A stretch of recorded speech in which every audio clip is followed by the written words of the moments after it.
Hi, Nicole here at Continental Sewing Center, and I'm going to show you how to attach your hooptech clamp hoops to your PR series machine. So come along.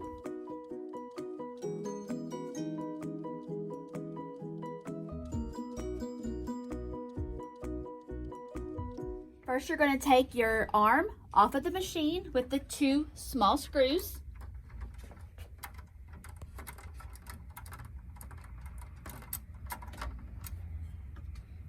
Lift gently that arm out of the way and set it off to the side. And then you're going to take your clamp hoops, make sure they are clamped closed, and you're just going to slide them in from the side. And you're going to make sure the pin attaches to the oval, and then the bracket is over the pin. Hold it down, and each of the thumb screws goes right back into those spots.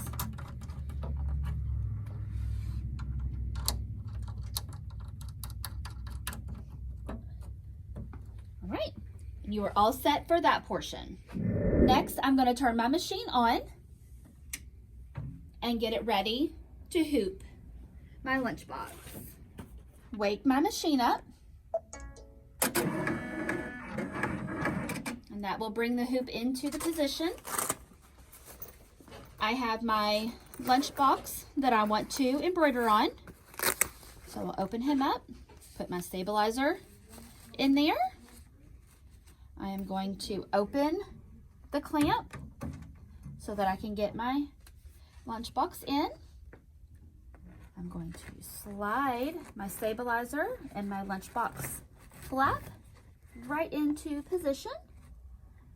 Line it up and clamp him back down. So now I have it lined up right here, and I can see that I just have it equally distanced on my side portion.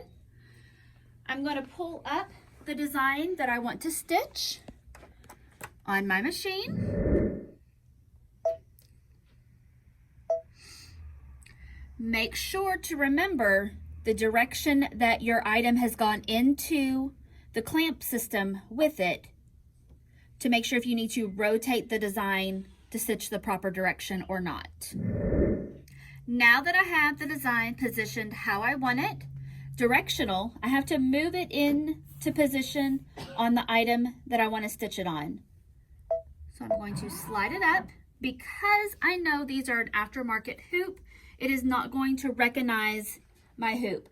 So I must do a trace outline every single time I use this hoop. And I'm going to press my trace outline button, and I'm going to watch my needle to make sure that it is stitching in the right position for this item.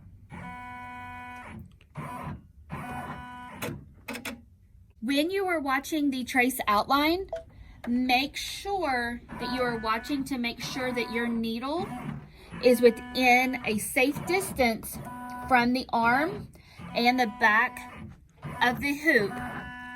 If it goes over the arms or the front or the back of the hoop, it will attempt to stitch onto those things. It will break a needle and it could damage the machine.